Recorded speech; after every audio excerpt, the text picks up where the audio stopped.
नमस्कार। श्रम समाचार में आपका स्वागत है। आज रामनवमी है। भगवान राम का धरती पर आज ही आगमन हुआ। इस शुभ अवसर पर श्रम क्षेत्र में एक अद्भुत क्रांति होने वाली है, एक बदलाव होने वाला है। आज का टॉपिक वही होगा। श्रम क्षेत्र में मान लीजिए कि 100 कर्मचारी हैं, तो 96% जो कर्मचारी हैं वो असंगठित क्षेत्र से आते हैं। 96% जो कर्मचारी हैं असंगठित क्षेत्र से आते हैं। 2% जो कर्मचारी हैं वो संगठित क्षेत्र से आते हैं। अब बचा 2, तो ये 2 जो बच रहे हैं ये इनको लटक में आप रख सकते हैं। ये इधर भी हैं, कुछ उधर भी हैं, यानी वो लटके हुए हैं। तो कुल मिला के ये 96% आज देश में असंगठित कर्मचारी हैं, श्रमिक हैं। अब आइए, बीजेपी ने अपना जो चुनाव घोषणा पत्र जारी किया है उसमें कुछ महत्वपूर्ण विषय को रखा है। तो अपना जो श्रम से संबंधित विषय है हमें उसे ही आपके समक्ष रखना है।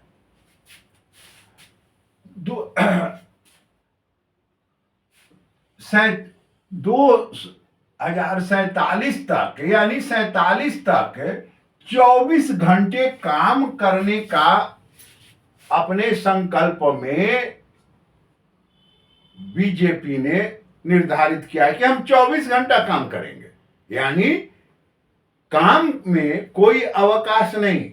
अब बात समझें।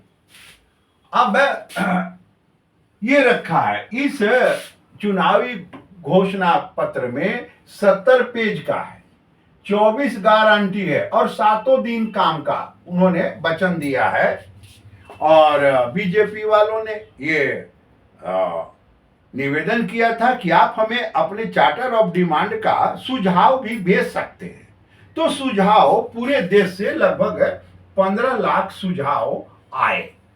अब देखिए, डॉक्टर अंबेडकर के जन्मदिन के शुभ अवसर पर बीजेपी ने अपना चुनाव घोषणा पत्र जारी किया और नवरात्र है तो माता कात्यायनी का उस दिन पूजा है। अब देखिए, युवा 60 से ऊपर के जो भी व्यक्ति है, चाहे वो कोई भी व्यक्ति हो, उसके लिए इनके चुनाव घोषणा पत्र में जगह है। इस बात को मैं अलग से वीडियो में भी रख चुका हूं। यानी 60 से ऊपर वाले सभी के लिए पेंशन व्यवस्था होगी। युवा, टैक्सी चलाने वाले, ऑटो चलाने वाले, ट्रक चालक, छोटे व्यापारी और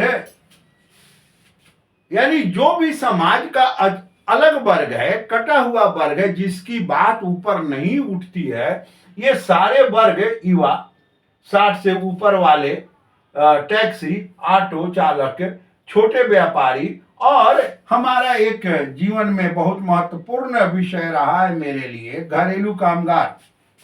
महाराष्ट्र में विगत 5 वर्षों तक हमें घरेलू कामगार में काम करने का मौका मिला है। तो घरेलू कामगार के लिए सरकार ने बहुत तरह के उनके कल्याण के लिए अपने चुनावी घोषणा में वादा किया।